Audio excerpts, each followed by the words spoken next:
She said plumbers belong in sewers, not bedrooms, before opening our marriage, until the private investigator photos revealed her affair partner was my apprentice. The irony wasn't lost on me that the woman who considered my profession beneath her had been sleeping with someone I was training in that exact same trade. I never thought I'd be sharing this story, but here we are, and maybe it'll help someone else recognize the signs I missed before they invest years in someone who sees them as a stepping stone rather than a partner. I'm Logan, 36 years old, and I built my plumbing empire in Seattle from absolutely nothing after my mentor Frank taught me that skilled trades are the backbone of civilization and that honest work with your hands beats pushing papers for someone else's profit any day of the week. Starting with a single beat-up van 8 years ago, working 18-hour days and taking any job that paid, from unclogging toilets in sketchy apartments to emergency repairs in flooded basements, I now run a crew of 12 skilled technicians and own prime real estate in Capitol Hill that I renovated myself from foundation to roof. The building was a condemned 1920s warehouse that everyone said was impossible to save, but I spent 2 years gutting it down to the brick walls and transforming it into mixed-use space that now generates 6 figures annually in rental income while housing 3 small businesses and 4 apartments. My side passion involves restoring classic muscle cars in my custom-built garage, turning rusted Camaros and Mustangs into showroom pieces worth 6 figures that collectors fight over at auctions across the country. Last month I sold a 1969 Camaro SS that I'd rescued from a junkyard for $800, put 4 months of evening work into it, and flipped for $42,000 to a collector in California who flew up just to see it run. There's something deeply satisfying about taking something broken and forgotten and bringing it back to life, making it better than it ever was originally. I take immense pride in solving complex commercial plumbing disasters that stump engineering firms, the kind of problems where they call me at midnight because an entire office building is flooding and no one else knows what to do, where one wrong move could cost hundreds of thousands in water damage. My reputation across the Pacific Northwest isn't just about fixing pipes, it's about understanding systems, diagnosing problems that less experienced technicians miss, and delivering results when everything's on the line and failure isn't an option. I've saved companies hundreds of thousands in damage by thinking 3 steps ahead and seeing solutions that aren't obvious to people who only learned plumbing from textbooks instead of crawling through basements and attics for 15 years. This work ethic stems from growing up poor in rural Washington, watching my father struggle with unemployment and depression while skilled tradesmen in our town always found steady work, earned good money, and commanded respect in their communities. Frank used to tell me that people will always need clean water and functioning toilets, and those who could deliver both would never go hungry, never lack purpose, and never have to beg for work. He was absolutely right about that, but he never warned me that success could make some people resent you for how you earned it, especially people who confused prestige with actual value and thought a college degree automatically made them superior to someone who built wealth with their hands. I thought building something real with my hands, creating a business that employed good people and served the community, would be enough for anyone I chose to share my life with and build a future alongside. I was wrong about that assumption, but I learned the truth in ways that ultimately made me stronger, more selective about who deserved access to what I'd built, and more appreciative of people who understand that real value comes from what you create, not what others think of how you create it. Sometimes the most valuable lessons come wrapped in the worst experiences, and sometimes the people who try to tear you down end up showing you exactly what you're worth to someone who actually appreciates honest work, genuine character, and the kind of man who can build something lasting with his own 2 hands. I met Brooke 4 years ago at my cousin's wedding reception in Tacoma, where she was working the room like a pharmaceutical sales rep should, but stopped mid-conversation when she learned I own my own business and could diagnose complex problems with my bare hands. She was 33, sharp as a whip, and initially fascinated by my ability to look at any mechanical system and understand how it worked, whether it was the vintage Mustang in the parking lot or the hotel's malfunctioning ice machine that I fixed while we were getting drinks. Our courtship blossomed over weekend mountain hikes where she'd pepper me with questions about business ownership and car restoration projects where she'd hand me tools and seem genuinely impressed when I'd explain how engines and transmissions actually functioned. Brooke had this infectious curiosity about everything I did, asking detailed questions about commercial contracts, profit margins, and my plans for expansion like she was genuinely invested in understanding my world and wanted to be part of building something together. She'd watch me work on cars for hours,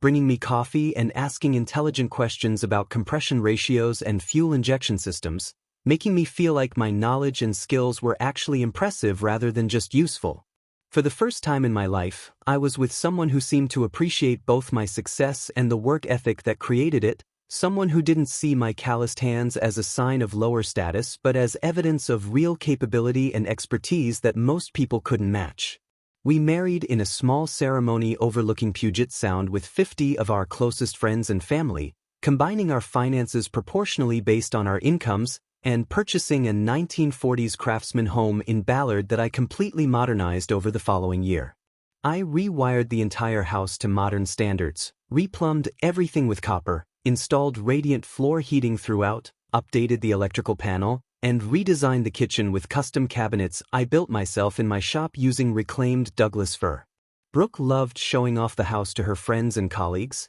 explaining in detail how I'd transformed it from a fixer-upper that most people would have torn down into something that belonged in a home design magazine, how I'd increased its value by over $200,000 through sweat equity and expertise rather than just throwing money at contractors. She'd give tours pointing out every improvement I'd made, from the custom tile work in the bathrooms to the built-in entertainment center in the living room, clearly proud to be married to someone who could create beautiful things with his hands. For 3 years, our partnership thrived as I expanded my business into commercial contracts worth 6 figures while Brooke climbed the corporate ladder at a major pharmaceutical company, earning respect from doctors and hospital administrators across the region and consistently hitting her sales targets. Our shared goals included starting a family within the next 2 years and eventually opening a second location in Portland, representing what I thought was the American dream built through honest labor, mutual support, and 2 people working toward the same vision of success.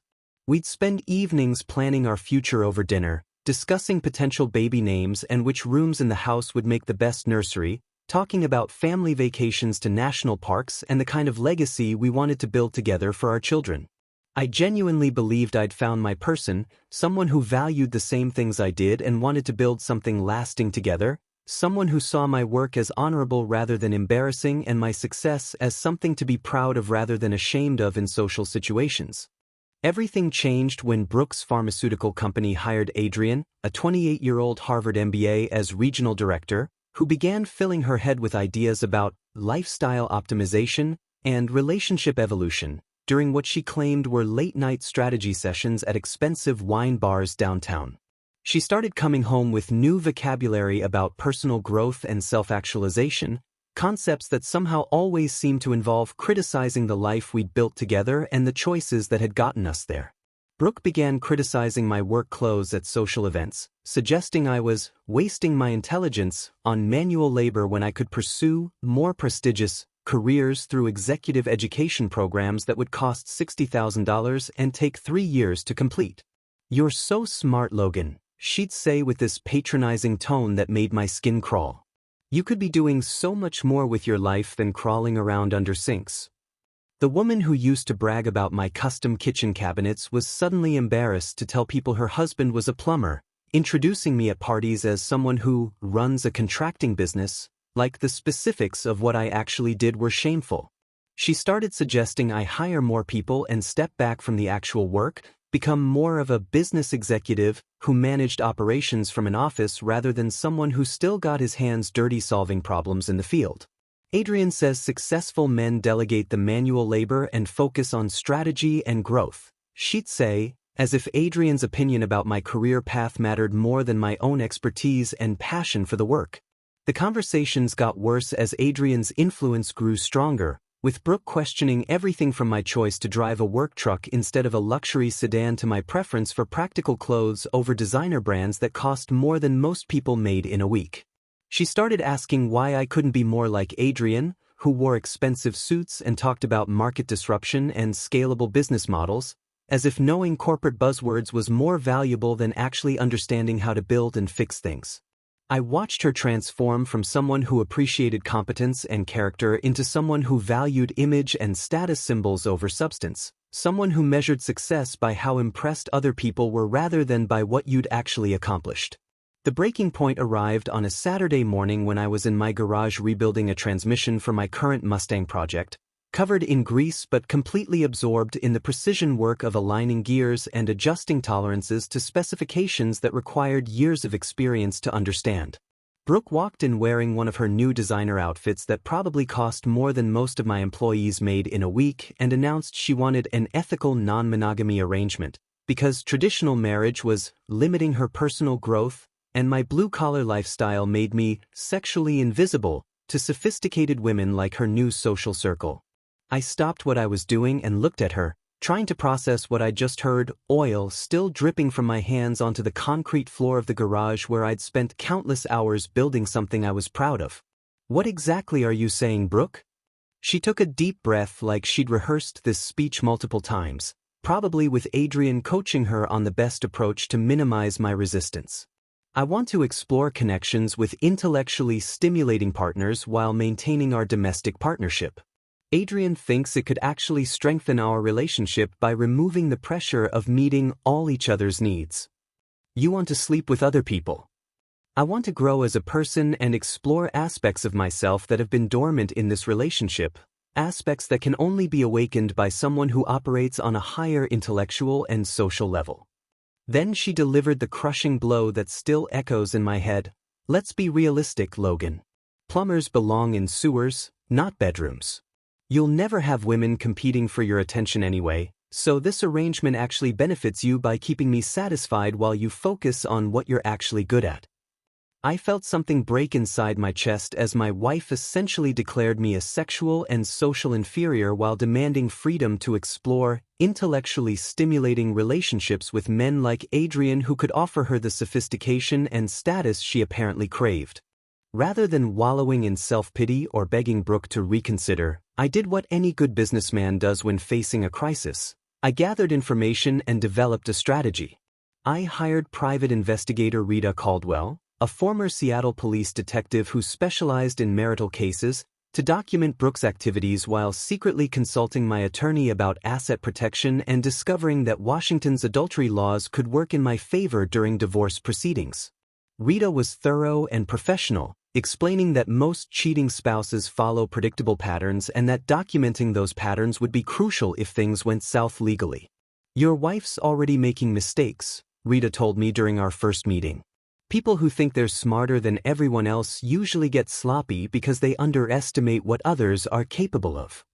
While Rita began her surveillance work, I reached out to my network and was introduced to Sarah, a 31-year-old civil engineer who specialized in infrastructure projects and had recently ended an engagement with a cheating finance executive who'd made her feel like her career wasn't impressive enough for his social circle. My buddy Dave from the Contractors Association thought we'd hit it off, and he was absolutely right. Our first coffee date stretched into 6 hours of discussing municipal water systems, vintage car restoration, and shared values about building lasting things rather than chasing status symbols and social media validation. Sarah was immediately attracted to my expertise and work ethic, but more importantly, she appreciated the fact that I could design and build solutions with my hands rather than just manipulate spreadsheets and PowerPoint presentations like her ex-fiancé.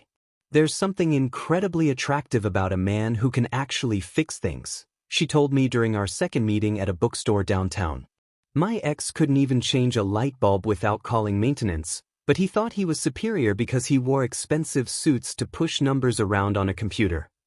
She had this refreshing directness that I'd forgotten existed, no games or manipulation or hidden agendas, just honest conversation between two adults who'd been burned by people who didn't appreciate what they brought to relationships. While Brooke enjoyed expensive dinners with Adrian at restaurants that charged $50 for tiny portions of pretentious food, I found myself genuinely connecting with someone who viewed my skills as impressive rather than embarrassing, someone who got excited hearing about complex commercial projects and asked intelligent questions about hydraulic systems and structural engineering. Sarah volunteered to help with my current Mustang project, proving surprisingly handy with tools and genuinely interested in learning how engines worked rather than just pretending to care like Brooke had done in the early days of our relationship.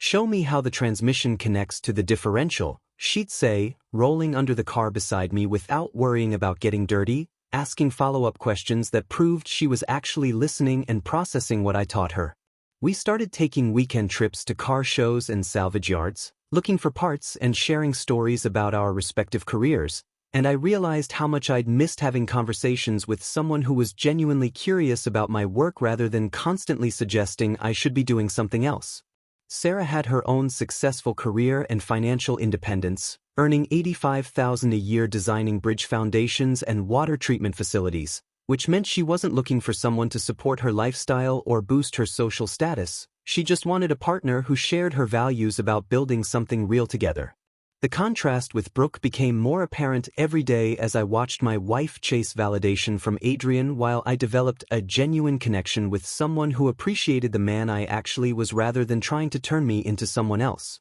Sarah understood that skilled trades required intelligence, problem-solving ability, and years of experience to master, respecting my expertise the way Brooke used to before Adrian convinced her that manual labor was beneath sophisticated people like themselves. "You know more about complex systems than most engineers I work with," Sarah told me one evening as we finished installing a new carburetor.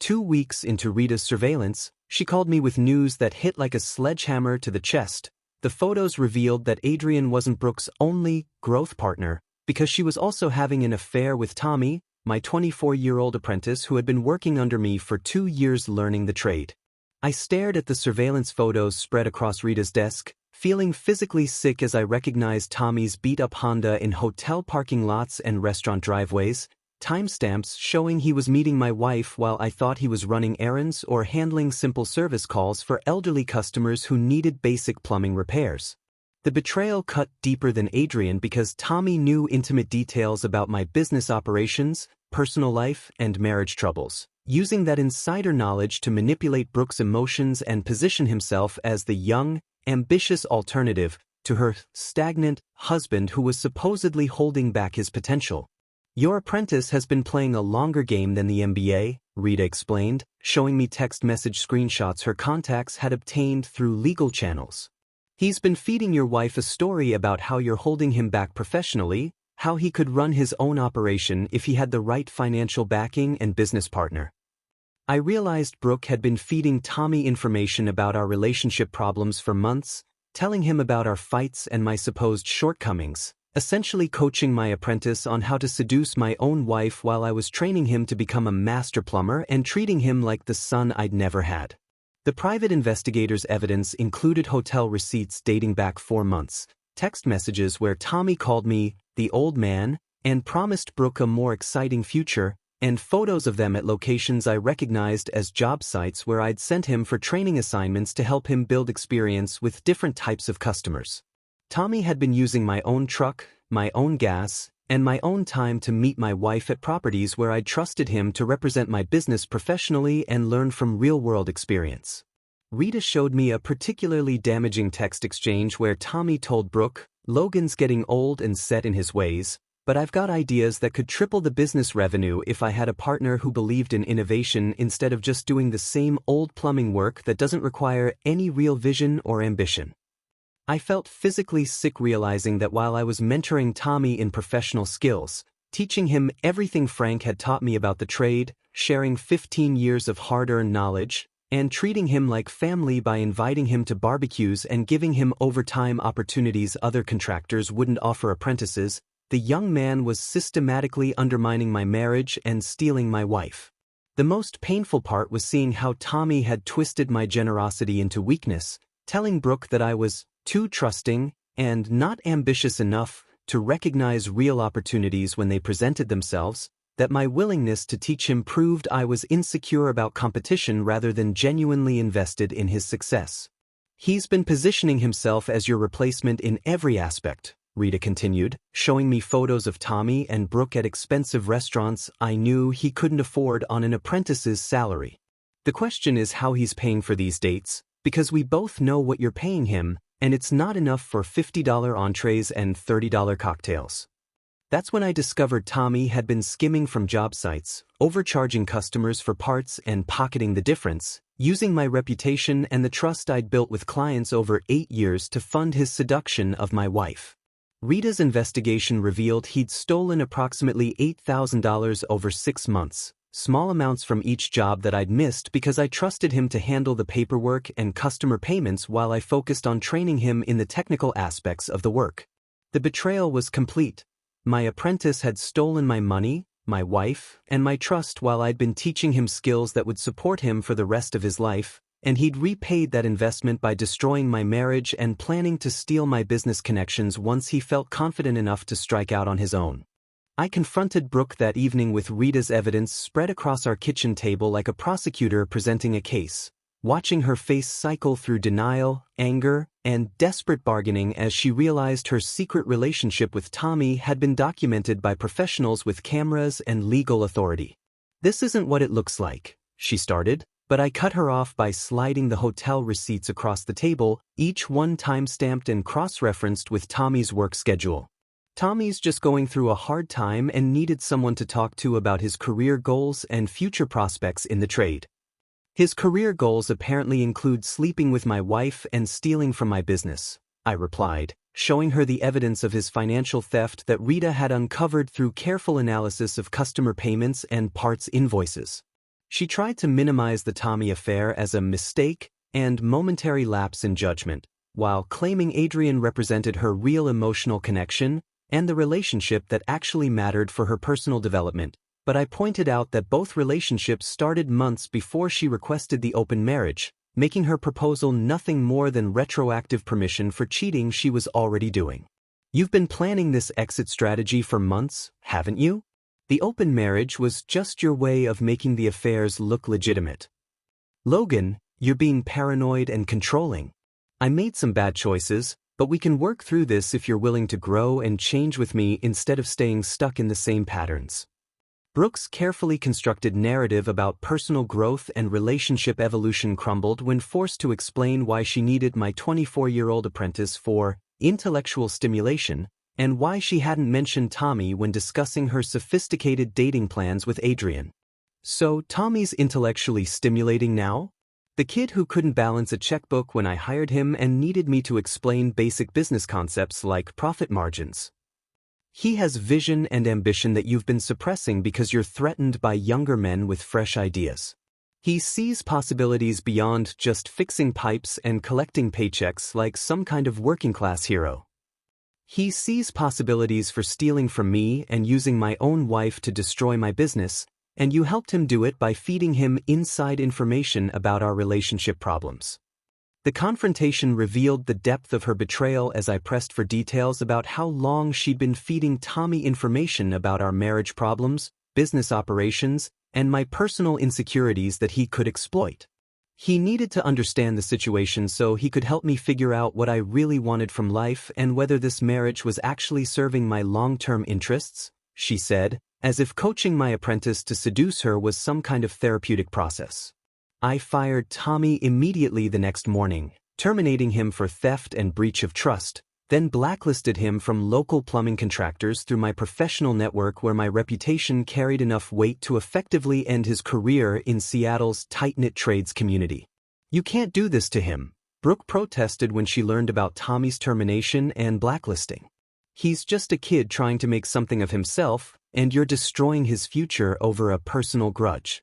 He's a thief who betrayed his mentor and stole from customers who trusted my business, and now he gets to learn that actions have consequences in the real world."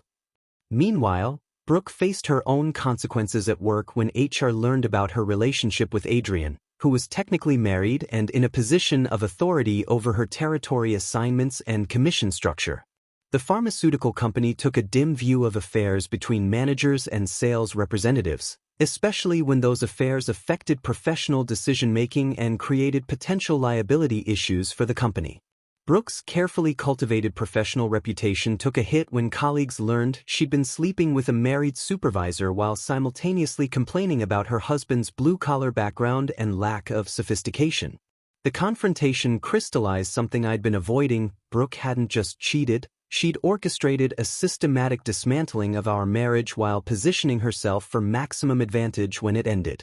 She'd been planning her exit strategy for months, using the open marriage request as cover for relationships she'd already established, making me realize I'd been manipulated by someone who viewed me as a temporary convenience rather than a life partner worth building something lasting with. "I never meant for it to happen this way," she said during our final conversation about the future. "You meant for it to happen exactly this way," I replied.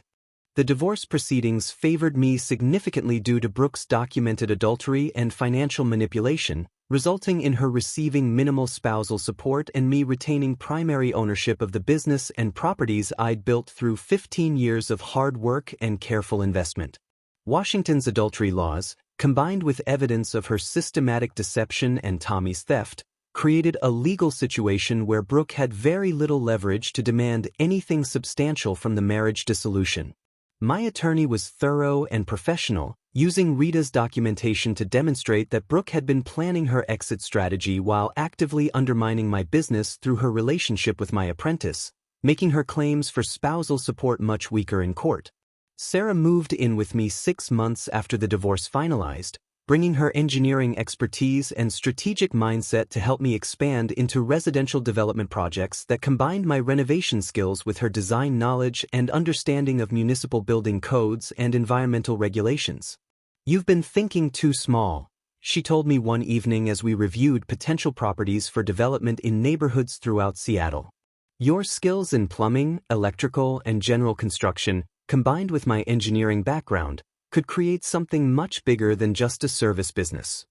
We launched a joint venture creating custom homes for Seattle's growing tech workforce, with Sarah handling permits, structural design, and project management while I managed construction, systems installation, and the hands-on building that I genuinely loved and had spent years perfecting. Our first project was a complete teardown and rebuild in Fremont that sold for $650,000 with a profit margin that made my old plumbing contracts look like pocket change compared to the real money in development and construction. Logan's business flourished under Sarah's strategic input and engineering expertise, growing from a 12-person plumbing service into a comprehensive home building operation that employed 40 people across multiple trades including electricians, framers, roofers, and finish carpenters who respected my leadership because I understood their work. Sarah's connections in the engineering world brought us municipal contracts for infrastructure projects, while my reputation in the trades community attracted the best craftsmen in Seattle who wanted to work for someone who understood their skills and respected their expertise rather than just treating them like disposable labor.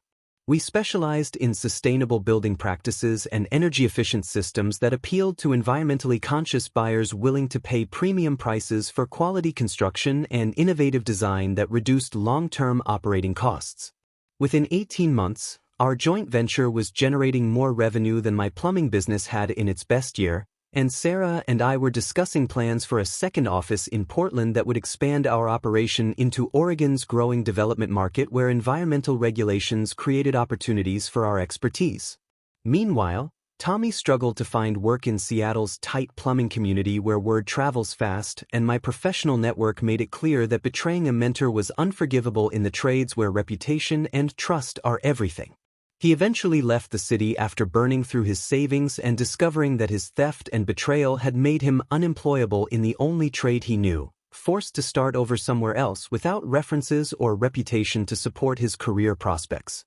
Brooke's career stagnated after the workplace scandal damaged her reputation in pharmaceutical sales, where professional relationships and trust are crucial for long-term success and companies are reluctant to hire people with documented ethical problems. Adrian's wife discovered the affair through HR's investigation, leading to his own career problems and eventual transfer to a different region, leaving Brooke without her sophisticated mentor and facing the reality that she destroyed her marriage for someone who disappeared when the situation became complicated. I heard through mutual friends that Brooke was working for a smaller pharmaceutical company at a significant pay cut, struggling to rebuild the professional network she damaged through her poor decisions and inability to maintain the relationships that had previously supported her career advancement. The house in Ballard that I'd renovated became Sarah's and my permanent home, where she added her own touches while appreciating the craftsmanship and attention to detail that I'd put into every room over the years of careful improvement. "This house tells the story of who you really are," Sarah said one evening as we planned additional improvements and expansions. "Someone who builds things to last, who takes pride in quality work, who creates beauty through skill and dedication rather than just throwing money at problems.